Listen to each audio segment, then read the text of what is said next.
morning, how are we all? Hope everyone's alright. I'm just on the road, cruising 70 mile an hour on the M6, London bound. Right, customers. Everybody wants their own customers, but what does that actually mean? Well, obviously the minute most people watch this channel are either on the CX, joining the CX, or on some sort of platform to be a courier, and they're driving up and down the country. So you're driving as a subcontractor for another courier company who have their own customers. But as me and many of the other lads have said, the way forward eventually is to find your own customers. That's where you make money. You don't really make that much money on the CX. Of course you can make a living, a lot of lads do, but to make some real money you need to find your own customers, be able to sub your jobs out as well as run yourself. But what does that actually mean? Well, that means you need to put the legwork in, you need to get on the road, you need to speak to people, and you need to get people to agree to give you their work. But before you do this, keep something in mind. Now, I'm not being negative here, because I have customers and I love having my own customers, and I need to find some new customers because of something that's recently happened.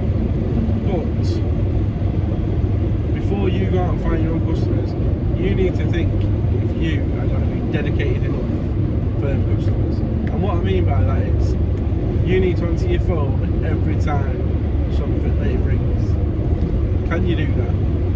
No matter what, because otherwise they'll phone somebody else and give them the job. You need to be able to cover everything they throw at you. If you're driving around in a small van, you have no potential of getting the jobs covered if they ask you for any other size van. And you need to make that clear when you're approaching that customer. I'm a one-man band in a small van, I can't do anything else for it. And they'll go, right, okay, we'll keep you in mind. If you're going to approach a customer and going, I want to cover everything you've got, throw everything at me, and we'll become a partnership and do it properly, then you need to be able to cover everything they throw at you. And I mean everything. It can be awkward sizes, it can be anything from a small van to a wagon, it can be the lot. You need to cover it, and you need to find a way to cover it. So that's either you post jobs on the CX and hope for a decent quote, you find a group of subcontractors that you can use quite often, they're going to be really reliable and they're going to be there waiting for your call whenever you need them. Then you have to find them all over the country depending on where your customers are, where their load's coming out of.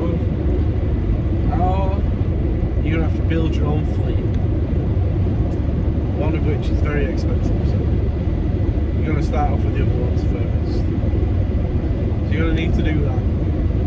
And if you are, like me, one man trying to organise many jobs, then you're going to have some issues. The issues you're going to have are, you want to have time off, you want to go on holiday with your family. Who is going to cover you and cover them jobs? Do you know what I mean? Like, if you're abroad, you don't want to be answering your phone every 10 minutes or looking at your emails all the time. You want to be relaxing, you want to be having 20 time with your family. You don't want to be working all the time, so you're going to need either somebody else to help you out, somebody you can rely on, who's not going to steal your work afterwards to cover it for you, or not take any holidays. That's your choice, but that's what you're going to need to do. Then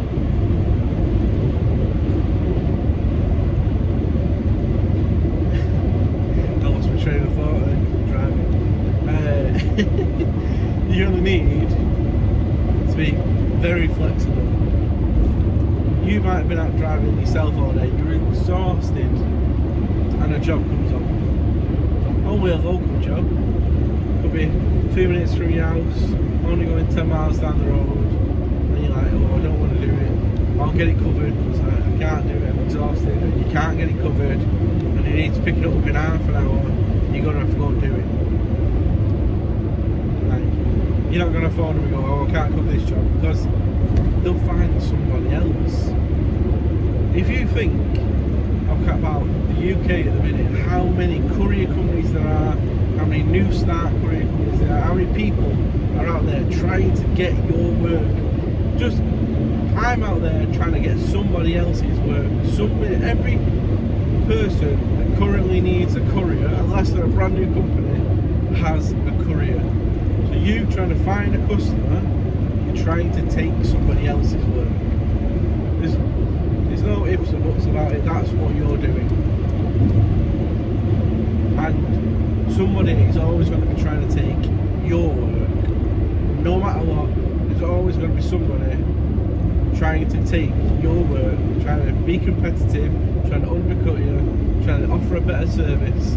And that's just how it is. That is just how the courier industry is. It's very cutthroat.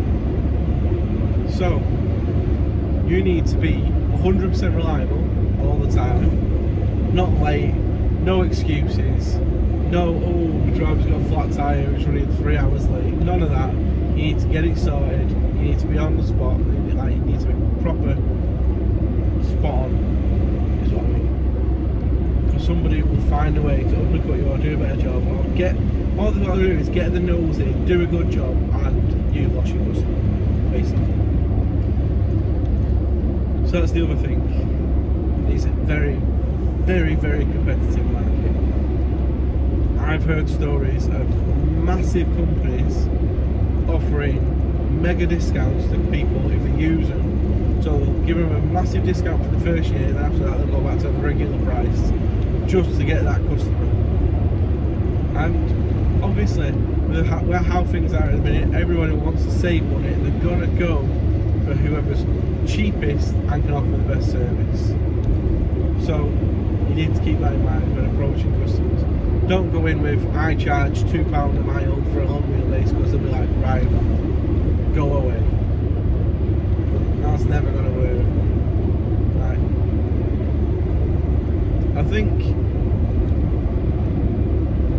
people have this expectation of getting customers and being able to get like a lot of money for a job. You get a better amount of money than you do on the CX, for instance, but it's still not a mega amount of money.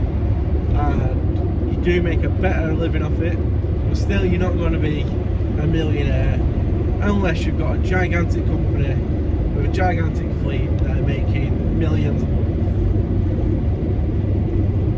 Right, so customers. Do you really want one? Probably. Are they easy to get? Definitely not. And is there a lot of competition around it? 100%. So work your ass off, get your customers, work your ass off to keep them, is my advice. Thank you for watching. Please do like and subscribe, and I'll catch you on the next one. Bye bye.